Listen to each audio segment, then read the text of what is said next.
네, 오늘은 예레미야 25장 2절에서 3절을 중심으로 다가올 미래를 확신하라 라는 제목으로 함께 하나님의 말씀 나눠보도록 하겠습니다.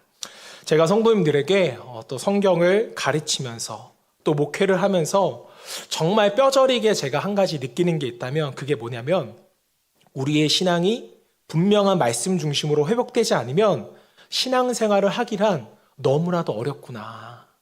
혹은 우리가 잘못된 방향으로 나아갈 수 있겠구나 라는 것을 너무나도 깊게 느꼈습니다. 자, 그래서 저희 교회 모토가 뭔지 아세요? 혹은 정신.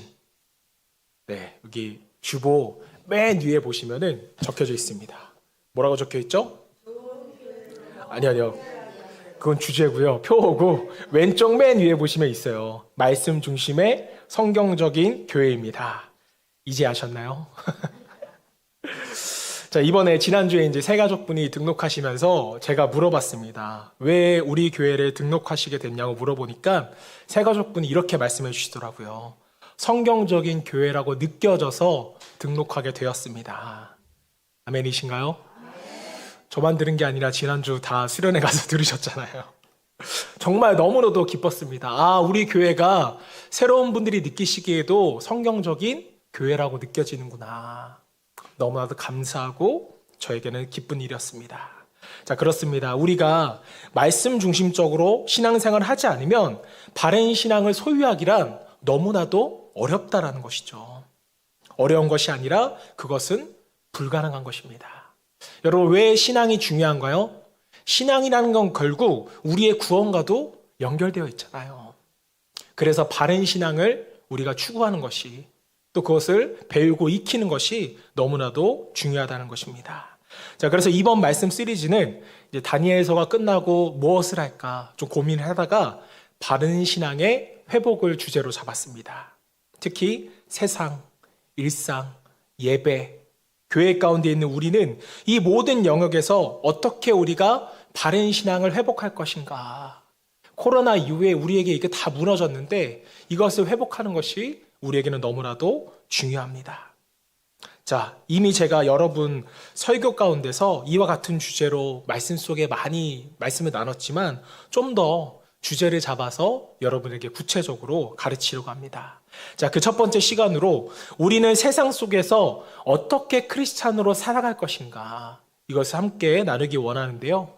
자, 경영학의 대가인 피터 드러커 교수가 1950년대에 은행에 대출을 받으러 갔는데 직원이 이렇게 물었다고 합니다. 교인이십니까? 교회를 다니세요? 라고 물었던 것이죠. 자, 그래서 드러커 교수는 이렇게 대답을 했습니다. 그게 대출받는 거랑 무슨 상관입니까? 그러자 직원이 이렇게 말했습니다. 아니, 이 중요한 대출 업무를 수행하는데 교인인지 아닌지가 왜 중요하지 않습니까?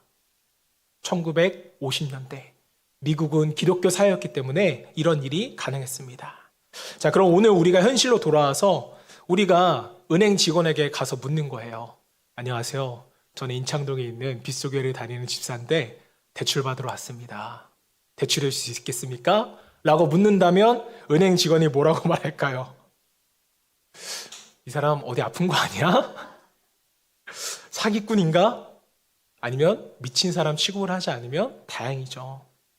교회를 다니는 것과 교회에 다니는 사람의 신용은 아무 상관없다고 여겨지는 그런 시대가 되었다는 것입니다. 여러분, 미국이나 유럽은 알다시피 기독교 문화를 가진 그런 국가고 사회였잖아요. 그곳에는 종교는 다른 무엇인가가 아니라 그냥 종교는 기독교였습니다. 자, 그러나 지금은 기독교가 누렸던 그 어떤 특권이나 그 어떤 혜택이 더 이상 주어지지 않는 거예요. 이미 모든 특권이 무너졌습니다. 자, 미국에서 1962년에 실시된 공립학교의 주기도문 금지나 2000년대 이후에 메리 크리스마스 대신 해피 홀리데이라는 인사말을 사용하는 등 이러한 여러 현상이 지금 곳곳에서 이미 일어났다는 것입니다. 여러분, 얼마 전에 1년 전인가요? 올해인가 그랬을 거예요. 얼마 전에 미국의 한 고등학교에서 학생회장이 졸업식에서 연설을 하는데 그 연설에서 주기도문을 외웠습니다. 근데 미국이 난리 난 거예요. 어떻게 학교, 공립학교에서 졸업식에서 주기도문을 외울 수 있냐. 미국 전역에서 인터뷰 요청을 했다고 합니다. 뭐 하나 외웠을 뿐인데요? 주기도문 하나 외웠을 텐데 뿐인데 여러분 우리나라도 지금 물론 마찬가지입니다. 그래도 예전에는 목사 하면은 어떤 느낌이었어요? 종교가 없는 분들도 목사님 하면 좋은 일 하시는 분이다. 존경받는 분들이다. 이런 이미지가 있었는데 지금은 목사라고 하면 뭐라고 말합니까? 먹사라고 말해요. 먹사. 참담한 만들을 갖다 붙입니다. 교회라는 이미지도 마찬가지예요. 너희는 너무 이기적이여, 배타적이여. 한마디로 말하면 이제는 기독교의 좋은 시절은 다 지나갔다 라고 말할 수 있는 사회입니다. 자, 이렇게 기독교의 전성기가 지나간 후기 기독교 사회에서 뚜렷하게 나타나는 현상이 무엇인가? 기독교가 더 이상 주류가 아니라요, 변두리로 밀려났다라는 것입니다. 지금 코로나 이후 시대, 뉴노멀 시대에는요, 이러한 이미지가 더욱더 확고해졌어요. 예전에는 교회에 와보라고 해서 자신있게 소리쳤고, 또 교회에 오면 뭔가 볼 게 있었어요. 교회 사람들은 세상 사람하고 뭔가 다르구나. 이래서 사람들이 교회를 왔구나라고 생각했는데 이제는 세상보다 더한 사람들이 교회에 있구나. 이렇게 생각하는 시대가 되었습니다. 교회 가자고 한번 해보세요. 어떤 반응이 일어나나요? 안 가요. 내가 왜 갑니까? 라고 의아해. 아니, 공격을 합니다. 왜 그렇죠? 교회는 고리타분한 곳, 자기들끼리만 좋아하고 뭔가 세상과는 분리된 곳이라고 그러한 인상을 가지고 있기 때문입니다. 자, 특히 청년들이나 청소년들은 나 교회 다녀, 나 크리스찬이야 라는 말을 부끄러워해요. 그래서 숨기는 지경까지 이르렀습니다. 왜요? 교회 다닌다고 말해봤자 나에게 득될 것이 하나도 없거든요. 그리고 요즘 청년들은 하나님을 사랑의 존재로 인식하는 것이 아니라 나의 자유와 나의 의지를 억압하는 그런 하나님으로 인식합니다. 그래서 기독교는 배타적이고 지들만 잘났다고 말하는 편향적인 종교로 우리 젊은 세대들이 여겨버리는 거예요. 심지어 신앙생활을 잘하시던 성도들마저 교회의 다양한 이유로 상처를 입고 교회를 떠나가게 됩니다. 일명 안 나가는 성도를 우리는 거꾸로 말해서 뭐라고 말해요? 가난한 성도라고 말하잖아요. 놀랍게도 통계를 보면 가난한 성도들은요, 1, 2년 교회에 다니는 분들이 교회를 다시 안 나가게 되는 것이 아니라 10년 이상의 성도가, 또 교회에 충성했던 성도들이 안 나가는 성도, 가난한 성도가 되었다는 통계가 나와 있습니다. 자, 이유가 뭘까요? 여전히 교회가 사회 중심, 문화 중심의 핵심 요소라고 착각하면서 행하는 여러 가지 행태들에 성도들조차도, 기도원 교인들조차도 염증을 느꼈다라는 것입니다. 자, 여러분, 그래서 오늘날 같은 시대에 교회가 부흥하는 방법이 뭔 줄 아세요? 제가 자주 말씀드리죠. 전도 축제를 하면 부흥이 될까요? 아니에요. 옆교회가 망하는 것입니다. 옆교회가 목사님이 세습을 했던, 횡령을 했던, 스캔들이 났던 간에 옆교회가 망해야 우리 교회가 부흥된다라는 거예요. 유일한 교회의 부흥 방법이 되었습니다. 자, 요즘 교회의 새가족들을 보면 90% 이상이 타교회에서 수평 이동을 한 성도라고 합니다. 중대형 교회들은 더 심하고요. 그리고 또 수평 이동을 해서 교회에 오면 목사님들은 뭐예요? 부흥했다고 좋아하시죠. 옆에 교회가 어떻게 되는지도 모르고. 하나님 앞에서 과연 우리가 이것을 부흥했다고 말할 수 있을까? 우리는 한번 생각해 봐야 됩니다. 목회자는 여전히 권위적이고 세상과 조금도 구별되지 않는 삶을 삽니다. 돈 문제, 세습 문제, 성적인 문제 등이 여전히 수시로 한국교회 가운데 터져 나오고 있다라는 것이죠. 그렇다면 교인들끼리는 어떤가요? 교회를 더욱 사랑하라고 돌보라고 직분을 드렸더니 장로, 안수집사, 권사라는 직분을 계급으로 생각해서 내가 높네, 니네가 높네 서로 싸우는 교회들이 너무나도 많습니다. 많은 헌금을 그저 교회 건물을 유지하는 데 대부분 사용하고 이에 대한 부담은 온전히 성도들에게 지게 하는, 그래서 헌금을 강요하는 교회들이 되었습니다. 자, 상황은 이런데 세상은 악하고 교회는 거룩하다는 이분법적인 사고가 확고해서 교회가 변하려고 하지를 않는 거예요. 물론 이렇게 된 데에는 한국 교회의 목회자의 역할이 큽니다. 여러분을 혼내는 거 아니니까. 특히나 아직도 교회가 이 시대의 주리인 것처럼 착각하고 우리는 올곧게 외치지만 세상이 악해서 듣지를 않는 것이다. 아직도 이런 생각을 교회가 한다라는 거예요. 스스로를 위로하고 만족하는 데 빠져 있는 것입니다.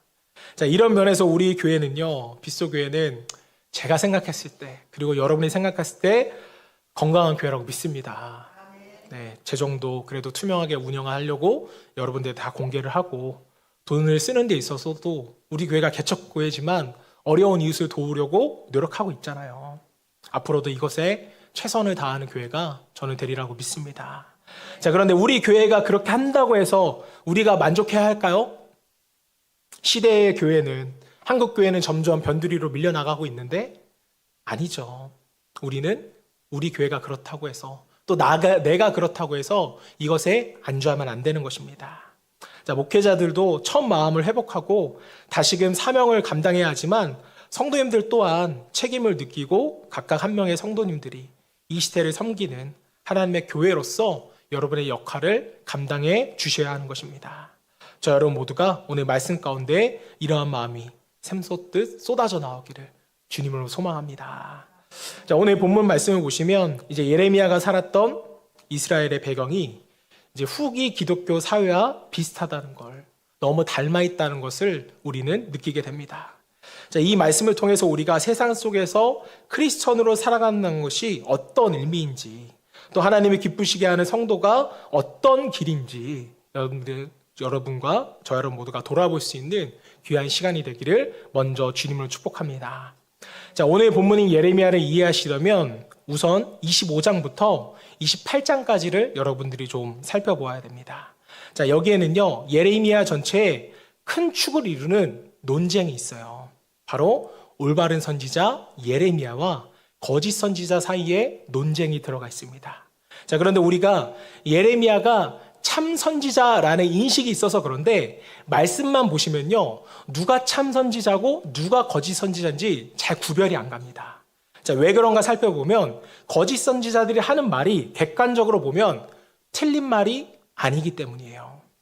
거짓 선지자들은 예전에 선조들에게 전수받았던 이스라엘의 전통적인 신앙관에 대해서 계속적으로 말을 합니다. 자, 때문에 오히려 예레미야가 이상한 말을 하는 것처럼 보여져요.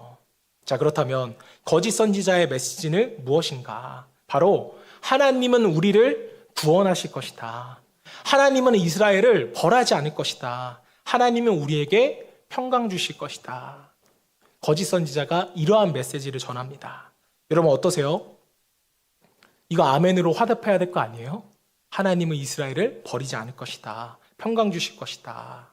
그런데 예레미야 시대에는요, 오히려 이런 메시지가 거짓 메시지였다는 것입니다. 사랑하는 여러분, 오늘날 우리 또한 너무나 당연하게 받아들이고 있는 이 믿음이 시대의 상황에 따라서는 도리어 틀린 메시지가 될 수 있다는 것을 여러분이 염두하셔야 돼요. 항상 이 분별력이 있으셔야 됩니다. 자, 신앙은 하나님의 발걸음을 따라 그 뒤를 조심히 살피면서 다른 길로는 가지 않을까 예의주시하면서 걸어야만 하는 그러한 길입니다. 자, 때문에 함부로 과거의 경험을 근거로 내 신앙만이 옳다고 주장할 수 없는 이유가 바로 여기에 있다는 것이죠. 내 경험이 강해지면 오늘 바로 이 시간에 새롭게 일하시는 하나님을 보지 못하고 오히려 사단이 쳐넣은 올무에 우리가 빠져버릴 수가 있습니다. 자, 저와 여러분 모두는요, 때마다 제공해 주시는 하나님의 만나와 메추라기를 하나님께 공급받아서 하나님의 메시지와 길을 구별할 수 있는 참 성도님들 되시기를 소망합니다. 자, 그렇다면 하나님이 참 선지자인 예레미야에게 주신 메시지는 무엇이고 거짓 선지자들이 사람들에게 말한 메시지가 무엇일까 보도록 하겠습니다. 예레미야 25장 2절 3절. 네, 우리 함께 봉독해 주실까요? 시작.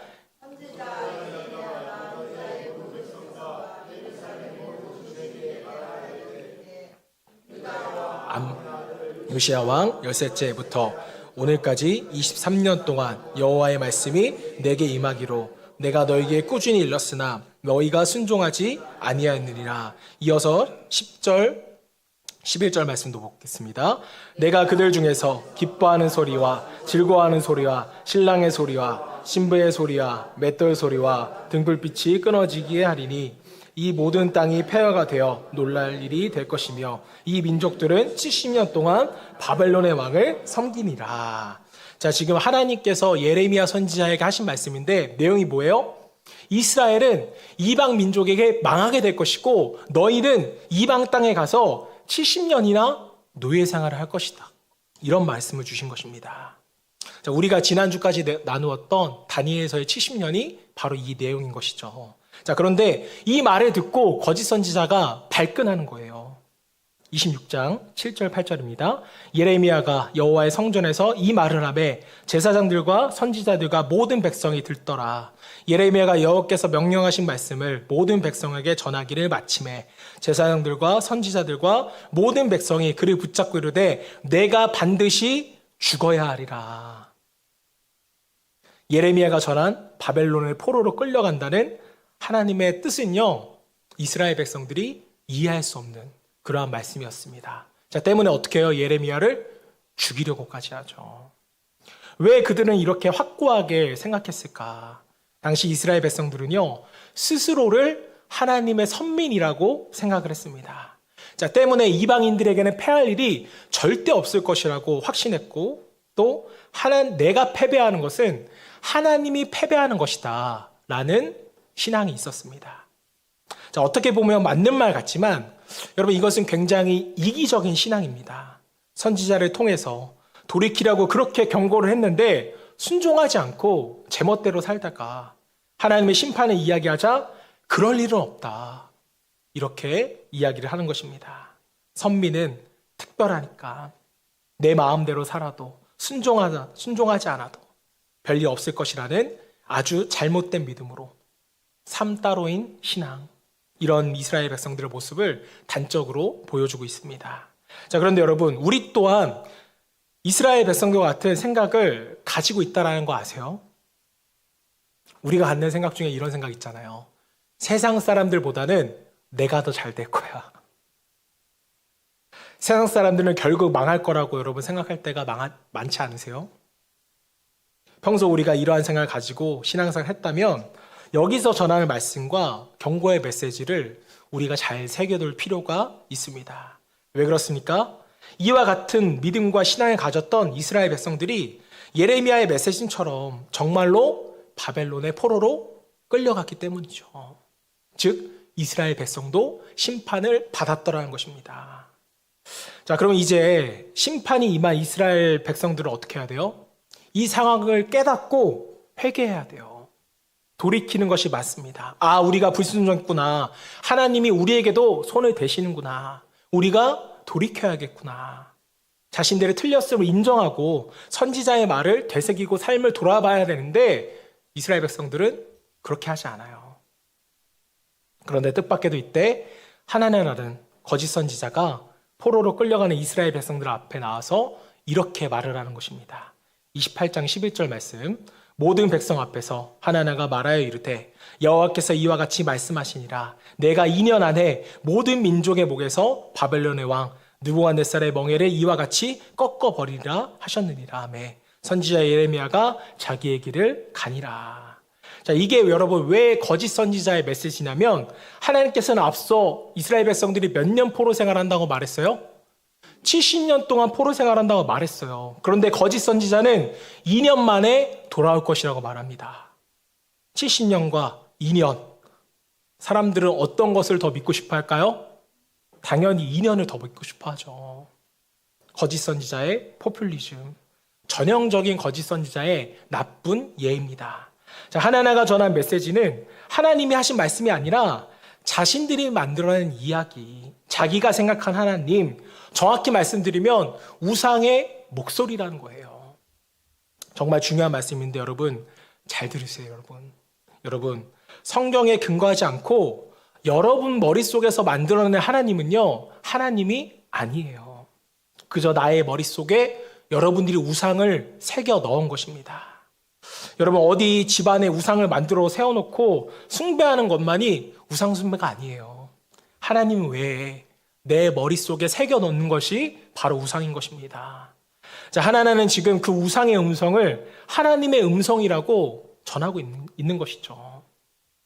어쩌면 하나님 스스로도 자기가 무슨 말을 하는지 제대로 인식을 하지 못하고 있는 것일지도 모르겠습니다.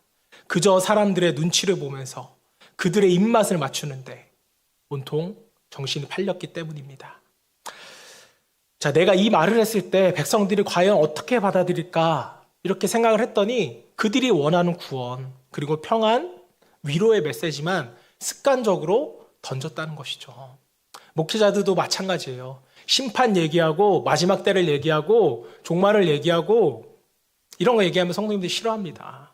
축복의 메시지, 어떻게 하면 축복을 받을까, 이런 방법들을 전해야 성도님들이 좋아하죠. 때문에 한국교회가 이 신앙으로 3, 40년을 계속 진행했습니다. 이스라엘은 그리고 우리는 하나님의 뜻보다 자기가 좋아하는 메시지를 선택한다는 거예요. 그런데 이것이 단지 하나님만의 문제일까요? 역시 우리의 문제이기도 합니다. 자, 때문에 우리도 역시도 거짓 선지자들이나 이스라엘 백성들과 같은 실수를 저지르기가 너무나도 쉬워요. 이 점을 여러분들이 분명히 인식하고 내가 새긴 우상의 음성에 휘둘리지 않도록 각별한 주의를 기울일 수 있는 저와 여러분들 되시기를 바랍니다. 자, 이어지는 예레미야 29장은요, 거짓 선지자들과 논쟁한 결론부에 해당해요. 자, 1차로 사람들이 포로로 끌려갔고 그들에게 예레미야가 편지를 쓰는 장면이 나옵니다. 29장 1절 말씀. 선지자 예레미야가 예루살렘에서 이 같은 편지를 느부갓네살이 예루살렘에서 바벨론으로 끌고 간 포로 중 남아있는 장로들과 제사장들과 선지자들과 모든 백성에게 보냈는데, 자, 여러분, 이때 바벨론에 끌려간 이스라엘의 백성들의 마음이 어땠을까요? 그들은 이스라엘의 패배는 하나님의 패배라고 인식했습니다. 자기들이 졌는데 하나님이 졌다라고 생각하는 거예요. 그렇기 때문에 이러한 마음이 생겼어요.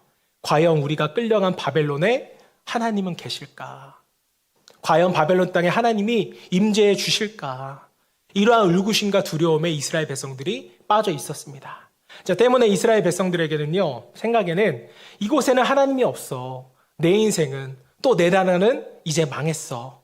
라며 절망과 낙심에 빠져 있을 것이고, 또 어떤 사람은 바벨론의 신이 더 강하니까 하나님이 진 거다. 나는 이제 바벨론의 신을 믿겠어.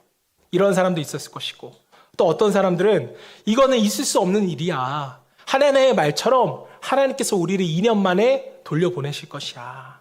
라고 말하면서 거짓 선지자의 말을 믿으며 헛된 기대감으로 살았을 것입니다.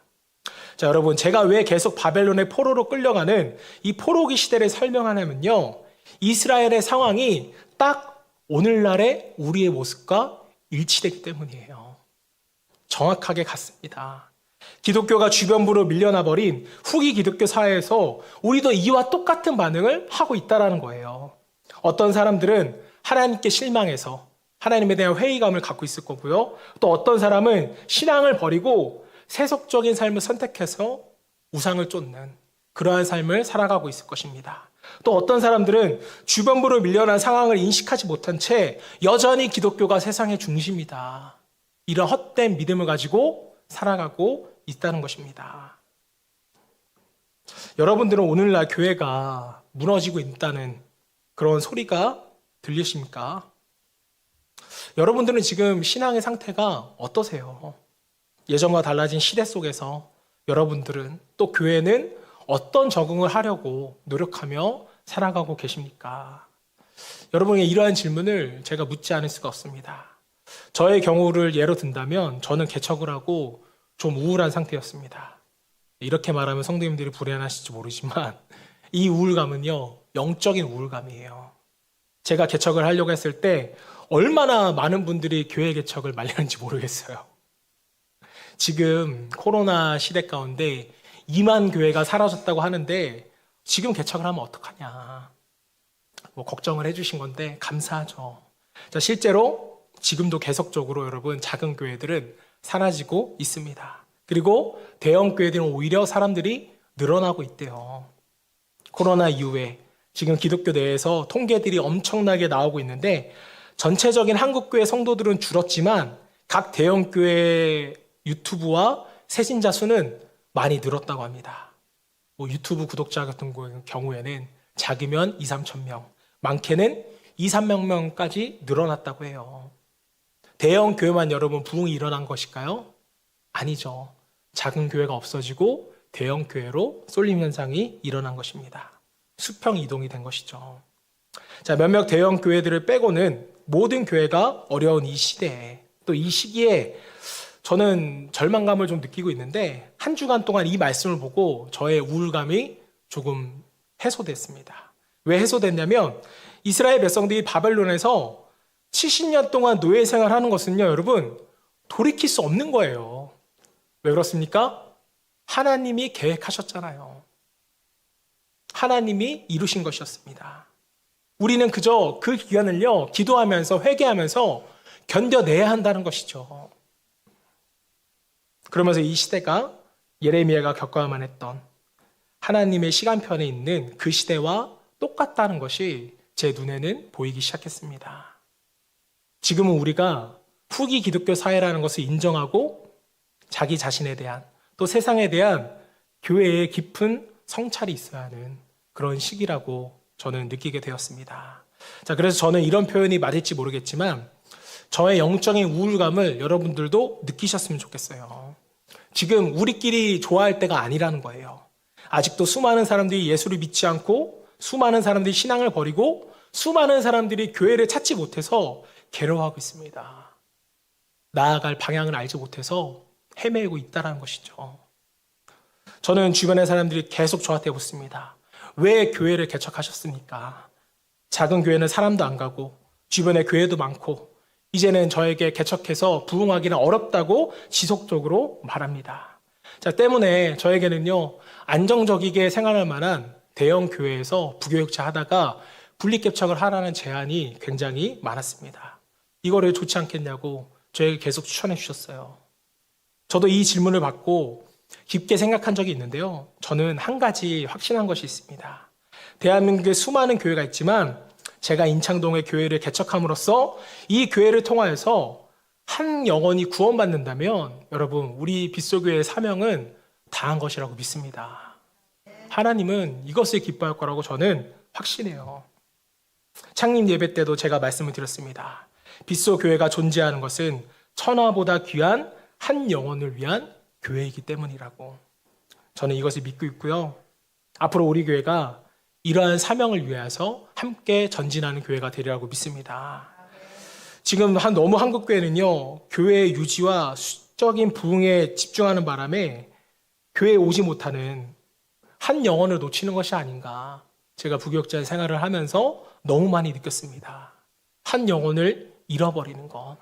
우리는 이것에 대해서 정말 마음 깊이 아파야 할 줄로 믿습니다. 자, 우리는 이제 오늘날 교회에 대한 부정적인 인식이 무엇인지 실체를 깨닫고 교회를 사람들이 찾을 수 있는 안전지대로 만들어야 돼요.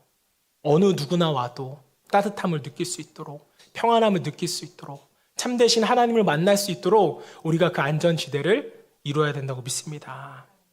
우리가 70년의 포로 생활 동안에, 다시 말해서 이 후기 기독교 시대 동안에 해야 할 일은 바로 이것임을 믿고 저 여러분 모두가 수행할 수 있기를 주님을 축복합니다.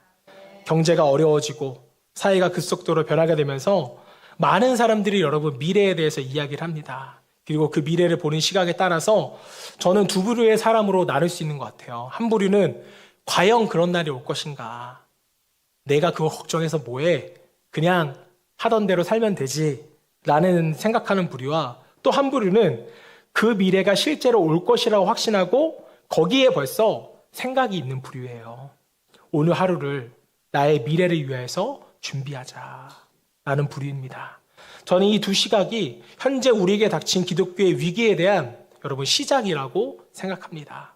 한 부류는 여전히 과거에 매몰된 채 현상에 안주하려는 시각이고, 다른 하나는 현 시대 상황이 언젠가는 변할 것이고 또 전혀 다른 미래가 펼쳐질 것이라는 그러한 시각이죠. 우리는 바로 이 후자의 관점에서 오늘을 살아갈 줄로 믿습니다.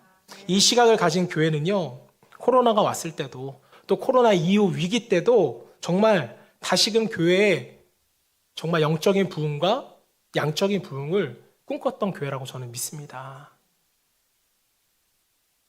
예레미야 시대, 우리 시대에서 다시 말씀드리면 바벨론 포로기가 70년 후에는 반드시 끝날 것입니다. 자, 그러나 오늘날 기독교의 위기는 영원한 위기가 아니라 하나님이 포로 시대 가운데 다니엘과 느헤미야와 에스더를 통한 회복의 기회를 주셨듯이 회복의 시대가 반드시 온다는 그 믿음을 가지고 소망 주시는 하나님을 신뢰할 수 있기를 바랍니다. 예레미야 29장 11절, 여호와의 말씀이니라 너희를 향한 나의 생각을 내가 아나니 평안이요 재앙이 아니니라 너희에게 미래와 희망을 주는 것이라. 말씀 보면 뭐라고 되어 있어요? 하나님은 우리에게 미래와 희망을 주시는 분이세요. 70년은 반드시 지나갑니다. 그리고 그 뒤에는 뭐가 있다? 우리에게 미래와 희망이 있다. 때문에 그리스도인들이 미래에 대해서 전혀 생각하지 않고 별일 있겠어? 잘 될 거야? 난 나이가 있으니까 변하는 꿈도 못 꿔? 이렇게 생각하면 될까 안 될까요? 안 된다는 거예요. 우리는 오늘 하루하루를 이미 다가올 미래를 확신하며 살아가고 준비해야 하는 것입니다. 자, 따라해 볼까요? 다가올 미래를 확신하자. 다가올 미래를 준비하자 이렇게 하려고 했는데 너무 1990년대 다미성교회가 생각나서 다가올 미래를 확신하자라고 했습니다. 여러분, 다가올 미래를 확신한다는 것은 뭐예요? 뭐가 다가와요? 천국이 가까워진다는 거잖아요. 천국을 확신한다는 믿음입니다. 정확하게 말씀하셨어요. 천국이 다가온다는 믿음. 천국을 그저 죽어서 가는 곳이 아니라 이 땅에서도 천국을 누린다는 믿음으로 여러분들이 나아가시길 바랍니다. 마지막 히브리서 11장 1절 말씀. 믿음은 바라는 것들의 실상이요 보이지 않는 것들의 증거니. 자, 보이지는 않지만 아직 바라고 있지만 그것이 온다는 말씀이에요. 확실히 있다라는 말씀입니다. 미래를 산다는 것은 이와 같이 여러분 믿음으로 사는 것이고 하나님의 눈으로 하여금 지금 이곳이 하나님이 역사하시는 곳이라고 우리가 신뢰하는 것입니다. 저 여러분 모두가 이 믿음의 눈을 소유하셔서 다가올 미래 그리고 이미 도래한 이 미래를 교회 회복과 부흥의 시대로 만들 수 있기를 주님으로 축원합니다.